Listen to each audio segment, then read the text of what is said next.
Today, I'm going to share 10 things I've stopped buying.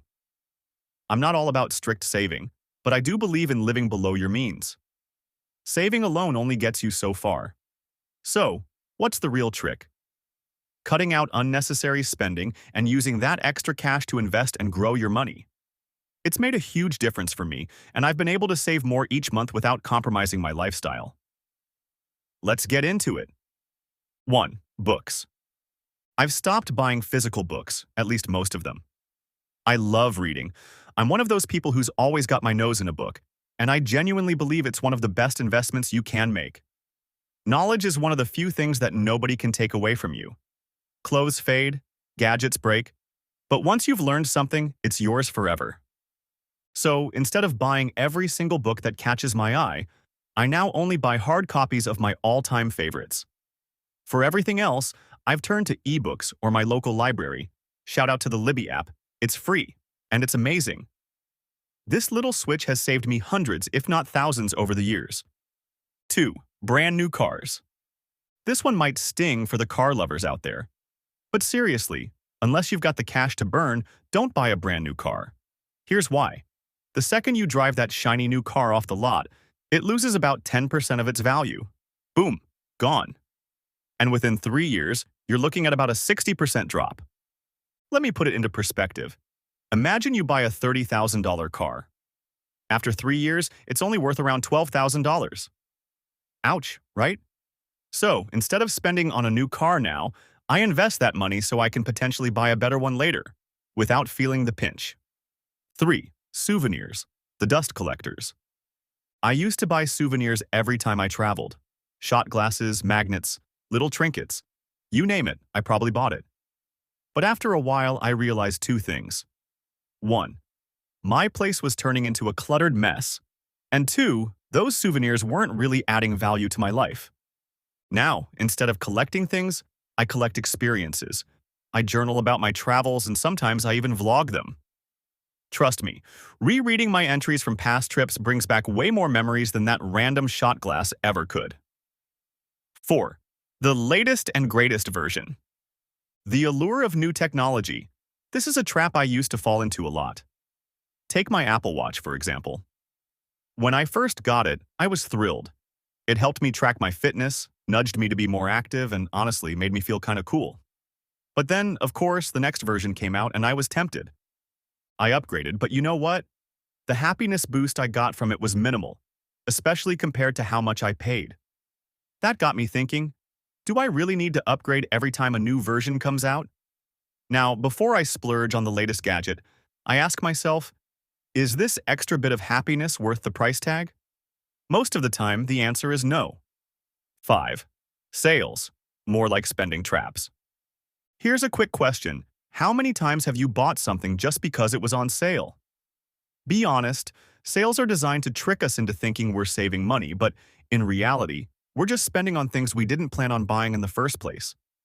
Let's say you spot a jacket you didn't really need, but it's 30% off. You're thinking, hey, I'm saving $60. But what you're really doing is spending $140 on something you weren't going to buy at full price. I've learned to be super cautious about this. It's not a sale if you didn't need it in the first place. 6. Investing in things I don't understand. I used to dabble in investments I didn't fully understand. Maybe you've been there too. Your friend tells you about a hot stock, or you hear about some exciting new investment and you think, why not? But here's the thing. If you don't understand it, don't put your money into it. Even if you have a financial advisor, take the time to understand where your money is going. No one will care about your money more than you do. This one decision has saved me from making some seriously costly mistakes. 7. Fast fashion. Remember when fast fashion was all the rage? Yeah, me too. I used to shop at places like Forever 21, H&M, Boohoo, you name it. But when I looked at my closet a year later, none of those items were still around. They either fell apart, went out of style, or, let's be real, just didn't look good anymore. Now, I'm all about quality over quantity. I invest in pieces that I actually love and will wear for years. Plus, having fewer clothes simplifies my life. I don't spend time stressing over what to wear, and my wardrobe is full of items I actually enjoy wearing. 8. High-maintenance beauty routines. I used to get regular haircuts, beard trims, and even tried some fancy grooming products. But here's the thing. Those grooming routines took up a lot of time. And while I enjoyed looking sharp, I realized that all those hours at the barber could be spent on more productive and profitable things. Now, I'm not saying you should cut out self-care, definitely not. But for me, keeping up with those high-maintenance routines just wasn't worth the time or money anymore. I've simplified things, and honestly, I feel much more relaxed because of it. 9. A prenup. Not what you think. Alright, before you start wondering about my relationship status, let me clarify. I'm talking about a prenup, a present restriction exchange. Every year, I used to buy a ton of Christmas gifts for family, friends, and extended family. It added up quickly, and half the time I wasn't even sure if people really wanted what I was giving them. So, a few years ago, I made a pact with my family. No unnecessary gifts.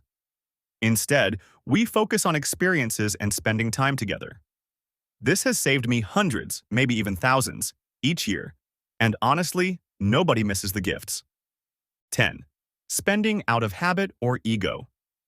This might be the most important one. I've stopped spending money just because I feel like I should. You know the feeling, right?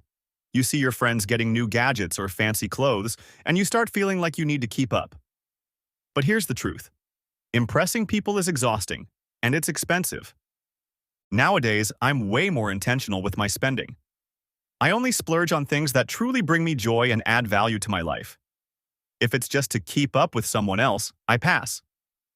Now, I'm not saying you need to stop buying all these things, but maybe give some thought to where your money is going. Are you spending in ways that add value to your life? Or are you just following habits? I'd love to hear from you in the comments. What's something you've stopped buying that's made a difference in your life? Let's chat about it. And if you're curious about other ways you might be losing money without even realizing it, check out my video on that too. And hey, if you think a friend could benefit from this, go ahead and share this video with them.